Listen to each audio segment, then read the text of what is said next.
You're now listening to the Zod and Drea podcast.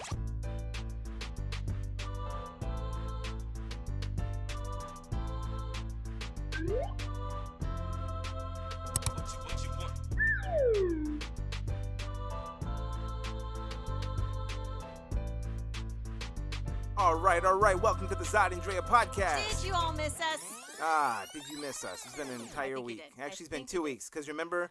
Yeah. Yeah. All right. So let's talk about all right. that. So this is what happened last week, where we had to have a repeat. Now, normally we try not to have a lot of repeats, and we've only had a few of them. But it's just that in the last 4 weeks, we wound up having 2 or something like that. We literally were so busy during the election period that when it came to podcast time, both of us were a day behind. Where we thought it was Monday or so, we completely screwed that up and thought that we were going to record the podcast. That has never happened in my life before. Never. Where I really thought, going through the entire day. In the morning, sometimes you'll wake up and be what day is it? It was 10 o'clock. It was at night evening. on Tuesday. There was no podcast. So sorry about that. I put out a repeat at 10 at night. You did. That's just how it is. That's just how we roll. But when you're a power couple in Arizona, that's just what happens. Sometimes promise you to lose be time. more mindful, guys. So yes. I mean, y'all. Y'all. Yeah, Y'all. Yeah. Cab bar. Hey there. So we're gonna be mindful of that, but it doesn't really matter because we're gonna be gone for the next week or so. But we're gonna make sure that you are set, you're prepared, you got the podcast going, and you joined in on the discussions as well. So we've got a really good show. And I mean, we should even talk about some of the elections. Can you believe that the elections are still going on? I mean, they're still counting. They're still counting in several areas. It's wild. So if you were wondering if there was a blue wave, yes, it just kind of cascaded really slowly on you, kind of like the foamy ocean when you're laying on the beach. The foamy ocean. It just shows how many systems across the country we're not ready for. Yep. This wave of people coming in. And that's how it is. So, and of course that crazy caravan. But anyway, we're going to talk a little bit about that later on. So let's get into a little bit of what we're going to wind up discussing in this podcast so that you are ready, listeners, to know what we're going to be talking about. How's entertainment? What are we talking about for entertainment? Now, entertainment, we saw a pretty cool movie, but we get to discuss this. Now, there's a review that we already have on the website, but we want you to check it out. But we're going to review The Girl in the Spider's Web, which is another continuation or an alternative to The Girl with the Dragon Tattoo. So we're going to talk about Steve Larson's book and what this new adaptation, which has nothing to do with him, is about. Wow, that was really fast. Yeah. And then in relationship, we're going to talk about... We're going up. No, we're not going. This is airing on Tuesday. Oh, yeah. We're there. Yeah, we're in Paris. We're in Paris, our road trip. Make sure you check it out on YouTube. And, of course, our main topic that we're going to discuss is the white fear of a brown and black planet. So that's going to be our main topic. Let's get into it. Let's talk about Girl in the Spider's Web right quick. Okay, so I was excited to see, and I guess I was a little confused too at the same time. Yeah. Excited and confused because I didn't know if this was a continuation of the series of the 3 stories and the 3 books that the original author had, which it seemed like it was, but then it seemed like it was a little confusing of a twist because for those of you that saw or read the original series, it seemed like it closed and wrapped up all of the possible storylines pretty neatly. Yeah. So I was curious to see how the continuation was going to look like. Right. Now, I love Noomi Rapace, so, this is where I really got to know who she was as an actress, and the story to me was just completely compelling. I didn't read the books. My sister did. Of course she did. But I just watched the movies, and The Girl with the Dragon Tattoo is the trilogy that we're speaking on. There was The Girl in the Dragon Tattoo, the girl who kicked the hornet's nest, or I think that might be the third one, the girl who did something else. Said too much? I don't know. Yeah, she did something. I just read the first book. I didn't read the rest of the series. But you know The Girl with the Dragon Tattoo. And they also made an American remake, which to me was also very good. It was really done well. David Fincher had done it.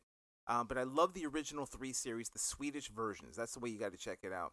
And so after seeing those, of course, they, like you said, they wrapped it up tightly. It's okay. Now, there was a possibility to go forward because, so let's see what Lisbeth Salander is going to do, who is the young hacker. She's like a rebel. She doesn't really get close to anyone, but she got close to Blomkvist, which is he was her ally, really. He was the reporter. Right. He was like her one big ally who really linked her up with things and never really lost hope in her abilities or anything. And it's a really strange relationship, but they really played it well in the Swedish versions.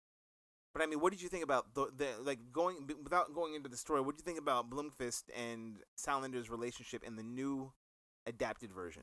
It was confusing Yeah, I because agree. it seemed like it was still at the flirtatious point, which those of you who have followed the series, it went beyond that. It went a lot more deeper. This relationship in this movie seemed to be still very surface. Yeah. Yeah, it seemed to be very at the surface and really didn't honor how deep the writer brought those two characters together into their lives. Which is pretty interesting because I think that the way that this new book, this is based on a new book, I forgot the guy's name, that he had written because Stieg Larsson had died. He died before the movies came out. So he had died. He had written the books, whatever, but so he doesn't know how anything came out, but he had written the books.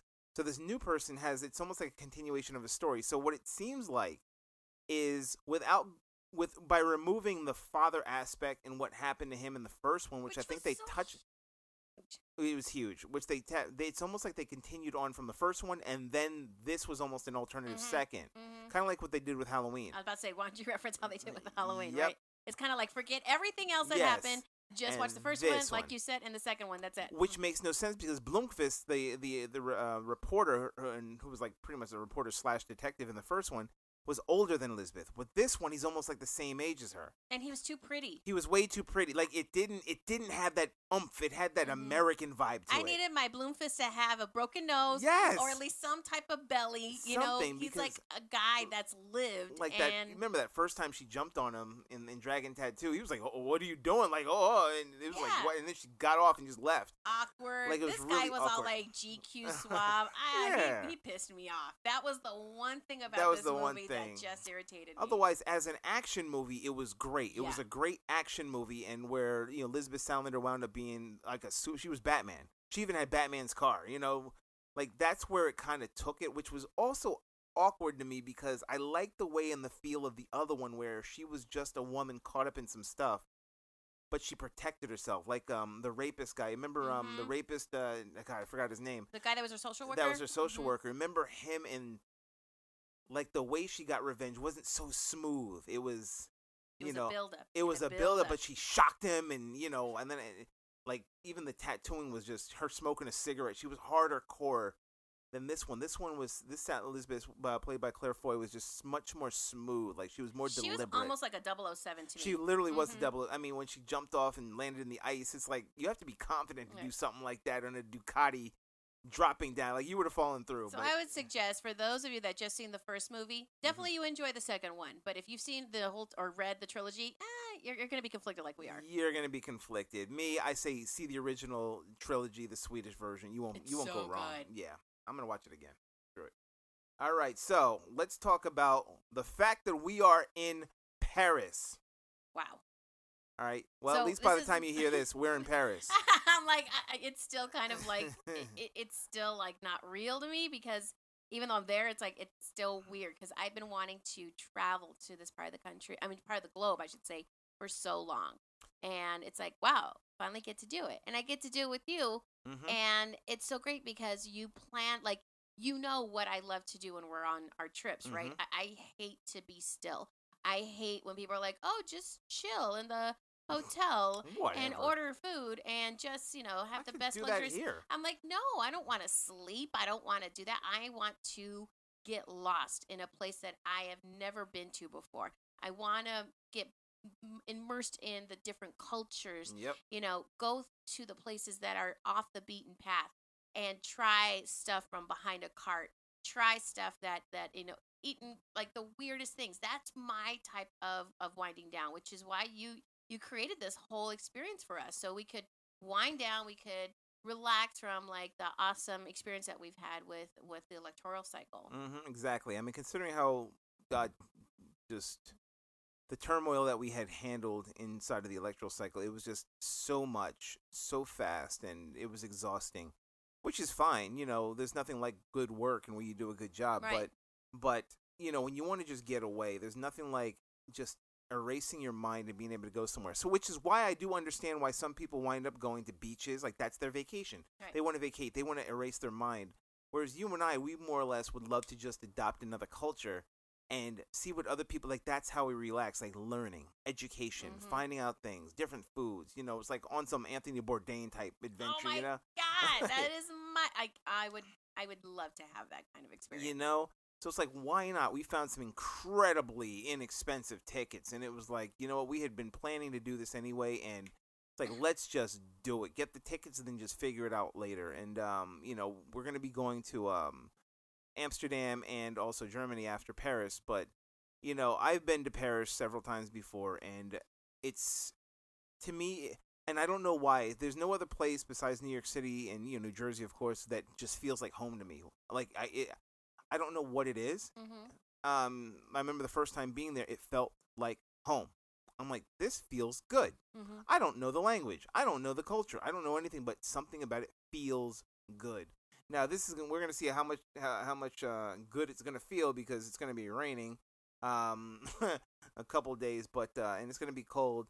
But you know, I think that's just part of the experience. You know, being somewhere else during the year, and you know what? That's what coats and jackets are for, and that's what running inside of a museum or running inside. Guess I have to go in a cafe and have some wine. Yeah, exactly. You know, like that's what that is about. So, you know, between the Eiffel Tower and the Arc de Triomphe and, you know, the Louvre, that whole area, just being able to see the people, how they are. We're going to be in a black area.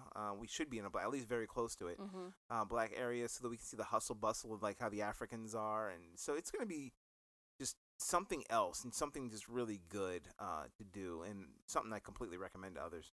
I remember like always as a kid, like at 5th grade, writing like a book report about Paris, about all the wonderful things about it, and as a kid thinking, I can't wait to go there.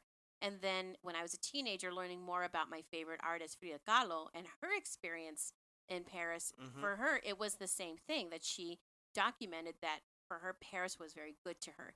She was able to express herself in so many ways, and creativity just blossomed. And it just seems like a natural path for me to be like, all right, let me check out these places that I've had hints of and drops of in my whole life to finally experience. So it's going to be great, and I can't wait to get out of this room. And exactly, it's like you know, Josephine Baker did the same thing. So did James Diego Baldwin. Rivera, James Baldwin. You know, like there are a lot of artists who wind up going into Paris and just feeling this rejuvenation and, you know, just a feel. It's like, I think that everybody has to get out of their comfort zone anyway, and just be able to explore something that they're not used to, something that they're not comfortable with, and just find out about it. You know, I'm not saying you need to go to Iraq, but, you know, go somewhere, cool. You know, in certain places, but, you know, go to somewhere where you can just explore it, learn it, feel safe, and then, you know, try somewhere else after you're done. So I guess that's what we're going to be doing. We're going to get out of here, and we'll see what the Eiffel Tower is about. Yeah, can't wait. What? Please listen carefully. Hey, what's up, everybody? I'm Zod. And I'm Drea. And we want you to check out the Zod and Drea podcast every Tuesday. Where can everybody find us at? You can always check us out on www.zodanddrea.com. Where else? You can always check us out also on Facebook at Zod and Drea. Instagram? Zod and Drea. Snapchat? Zod and Drea. YouTube? Zod and Drea. I see a pattern. So if you haven't caught that, catch us at Zod and Drea on all the social networks. But also, make sure you subscribe to the Zod and Drea podcast. Where? At zodanddrea.com. And also on YouTube and iTunes, Google Play, Stitcher, and iHeartRadio. We're coming for you. Let us know what you think. And if you want to be a guest, reach out to us. And put all of your input into whatever our topics are for the week. So we hope to check you out and see you there. Bye. All right, we're back at it. Okay, let's talk about this fear. All right, so the white fear of a black and brown planet. So tell me about this topic. What made you think about this? So you were kind of like, what was it about the title? You were like, what was it? It was about the title of saying the white fear of a black and brown, what community? What was it? Black and brown? No, planet. Planet. And I thought, I felt like I was singling out then the white community. But then when we were talking about it, you do make a good point. Like, who's fearing this? Brown people aren't fearing this. Yeah, black people aren't fearing this. Asians probably like neutral. They don't care. Right. It's and our native friends, they're not fearing this. They're not fearing it So darker. it's like, you're right. It is one specific group, because I can't even call them a culture. It's a group. It's a group of people That is fearing this, and their actions are. It's not our opinion. It's the actions. It's the action. It's that like, we've seen across the country and the globe that is supporting this. Like, it's just facts. like the one thing that you can always tell is like just by dictating through history. You wind up having the Puritans, whatever. The natives come over here and they're like, "Hey, what's up, guys?" They were pretty welcoming and like, "Hey, here's how to survive," because they were sick. They were getting sick. They didn't know how to grow their food because it was different dirt and whatever. So like, yeah, here's how to survive. So it's like, oh, this is cool. Then they're like, okay, let's take over this place because this is cool, but now we don't like them. And it winds up being, let's bring all of our friends, and they have guns, and you don't, and we can pretty You much... guys are the savages. Yeah, you're savages now, and all this other stuff. And you wind up seeing throughout history just how much, like, whiteness wants to control the world. And I don't even blame necessarily white people. I don't necessarily blame them because they were born into it. There's a white privilege. But the one thing is I blame people who don't recognize their privilege and the reason and way back history. See, what they'll wind up doing is they'll say, "Oh, what? You're equal now, so like what are you doing? Or you didn't own slaves, or you didn't." And they always look at it from a point of now. Mm-hmm. They look at it from a point of now without using a historical context. Or the fact that them saying that today was 50 years ago, someone else said it. What are you talking about? What, you got equal rights now? Martin Luther King freed you guys like this, so you got what you wanted. Lyndon Johnson or whatever, he signed the act, the voter rights, like the Civil Rights Act. Why don't you just, you're equal. But yet when somebody now looks back 50 years ago, they'd be like, oh, well, that was kind of screwed up. But there's always going to be somebody in that area. What are you talking about? What? Because they look at it from their own perspective of white privilege.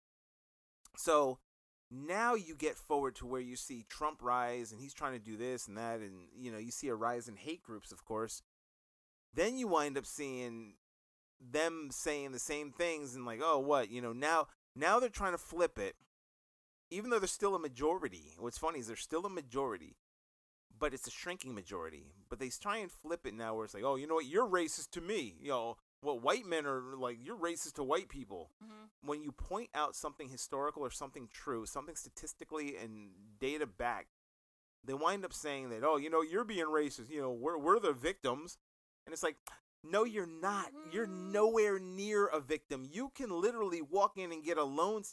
Like, they still don't use that historical context. There's still a fear of blacks and browns, and most of the times that fear is that they feel that if we get to a certain number, then we're gonna do what they did to us. So they recognize they do recognize historically the context or how we are being treated right now.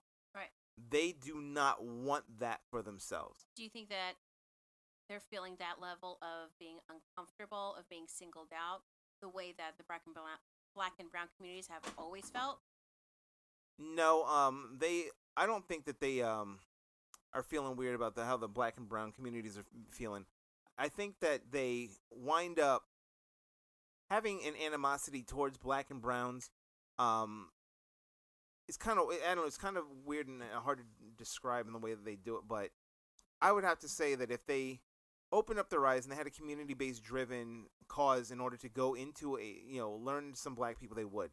Something like, I think it's 1 out of 8 white people know a black person, 1 out of 3 black people know a white person in the country. So there's also no reason for them to get to know black people in general. Mm-hmm. So they don't even need to get to, because their circle is so white.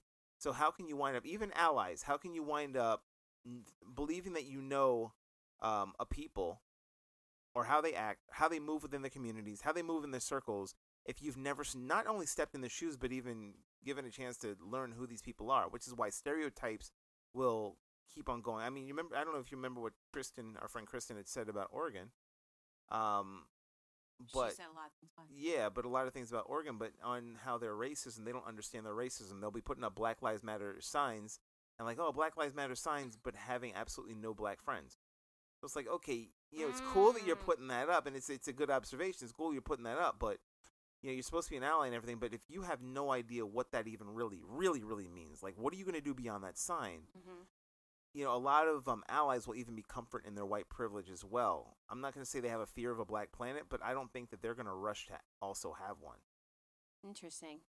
And I can see it too in the same way within, I know with brown communities, where it's this community, like, so people that have been surrounded by white friends, white family members, maybe they're mixed, that what I've come across is some people like within the Latino community that just don't want to change. They want to be accepted so badly into the white community that they will dismiss everything about their Latino culture. And again, same thing, forgetting your history. And then from there, there's this conversation and this fear of, oh, well, I don't want them to take away what I have. I don't want them, meaning this caravan of people coming or all of these illegals coming from maybe your home country. So I see how this fear is now even affecting then some of our other communities where it's scary to me. Like, wow, again, the forgetting of your history, the forgetting of where you came from and the struggles that brought you here. So you can have these privileges and use those privileges to help others before it's too late. Because they'll turn on you. But a lot of them won't, because, I mean, I got to try and look up again. But I think there's 2 or 3 states where white people are dying faster than they are being born. Mm-hmm. So they are literally dying off. And then you see people either crossing the border and, illegally or whatever. The first thing Trump does, like, the first thing he wants to do is he say, oh, I'm going to have a ban on Muslims. And then it's like, okay, I'm going to go and, like, secure the border. These aren't things that some guy just comes up with all of a sudden. This is somebody who has looked at this as a quote-unquote problem before. Hey, these are the people that are the problem. Even though it's angry white extremists, right-wing extremists who do way more harm than any other group. But he doesn't see them as terrifying because they are him. And those that support him and his administration don't want to admit that. They don't even want to accept the fact that that's true. Mm-hmm. They don't even want to accept the fact that that's true. That in reality, people in the United States should actually fear white men more than any other group. Like, this is just the truth. Mm-hmm. This is just the reality of it. But you don't see black people, cowering. You don't see Latinos cowering towards them. We know that that's what they are. They're the ones who have the fear of darker people. So it's almost like, here's how white fear for a black and brown planet. You remember, God, what was her name? Not even Ruby. God, what was her name? From Little Rock, I think it was Little Rock 9. Little Ruby. No. God, I forgot her name. Anyway, from Little Rock 9, the high school students in Little Rock, Arkansas, mm-hmm. when they were integrating all the students. Mm-hmm. You remember that? Mm-hmm. Mm-hmm. So we're talking about there was segregation. So there was segregation, and there's the Little Rock 9, and like 1957, they're gonna go into the school. The fact that they had to have an armed escort by the army just to go to school for one black person, much less 9, just to go to school where white people were attending, they needed the military in order to secure and protect them. What were the people doing? Yelling. They were spitting. They were so mad. Pissed. So mad at an integrated school. I mean, good God. Like, all you were doing was going to school. Mm-hmm. Like, that was it. That was literally all you were doing was going to school. And there are people that were so pissed off because even then, that anger, that hatred was so embedded, is so embedded in the United States that someone going to schools, you're going to be hated and all that. That was white fear. That wasn't that long ago. No, it wasn't. Like, that literally was a generation ago. Anybody saying, hey, that was a long-ass time ago, I'm going to tell you something. My dad was probably in his 20s when that happened. Like, late 20s. So, if my father's still alive, that wasn't that long ago. So, no, that was not long ago at all. Not in the context of history.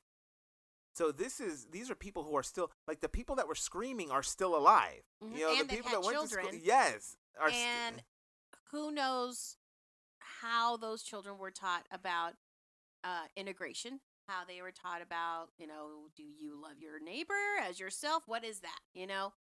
Like, think about that. That was white fear of a black and brown planet. That was white fear of a black and brown school. Mm-hmm. So just that. And this was just one school. This was a nationwide thing that they were getting crazy about. So, you fast forward to now, and yeah, they're like, oh, we're still getting first. Oh, the first Muslim, woman in the Congress. It's right. Like, Jesus Christ, like, this is news. Like, why should this be news in 2018? So that shows just how far back we are. We have had in other Muslim countries that he's like, oh, we're going to ban Muslims because they're so bad. There are Muslim countries that have had female presidents. Oh, yes. There are other countries that have had female presidents. So let's stop right there with, who is behind the 8 ball in some of these things. Who's behind the black ball? So then how do we progress? How do we then help overcome those fears? Like, I'm not saying coddle, but like, how do we make it to where this fear is at least brought down one notch or something? I'm going to tell you, the fear has already exploded. Number one, under the guise of Trump. And we'll even see it because no matter what, even just to put brown people aside, black people have been, okay, so we can't go swimming, we can't go barbecuing, we can't sell water, we can't do anything without white people feeling that they need their protectors. They have their own personal protectors, the police. They know that they can go to the police who will protect them in their comfort and in their privilege against the terrible black people who are barbecuing. And there's so many cases every day, walking down the street, somebody who was avoiding the rain, and they call them for no reason. There was a brother who met up with a family in order to help. I think he was like a social worker type recently. So they met into a restaurant, whatever. He didn't buy anything yet, but they were going to buy some ice cream. They were sitting there for a half hour. Cops were called on them. Right. Cops, of course, took the side of the other people saying, well, can you just move along? Like, move along, doggy, or move along like they did back in the 60s. Well, and now bringing back to, I know you said put, aside the brown movement, but you've got to acknowledge now. Oh, I wasn't putting it aside. I'm just for that example. Okay. Now it's ICE. Anytime anybody is heard speaking Spanish. But what do? Calling up, I'm going to call ICE. Get deported. Get out of my country. Get out of my country. But it's the same thing. Right. They call the protected. White people have this thing where they know that the police will protect them over anyone of color. I'm sorry. I'm just remembering the video you showed me of the family that was fishing. And they were in the boat, and then they saw the whale, and the husband was like, oh yeah, this is a beautiful whale. Perfect. The wife was freaking out and was calling the police Called to the let them know police that the whale was on attacked. a whale. The whale didn't even attack them. The whale was just being swimming. A whale. You were in my house, woman. You're in my area. She called the the cops. Like, the white privilege, like, this is what it is. There is literally a white fear of a black and black planet, and apparently of an animal planet, too.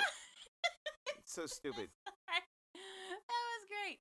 So, I don't know what the solution is. I think that white people are going to have to, they're going to have to police themselves.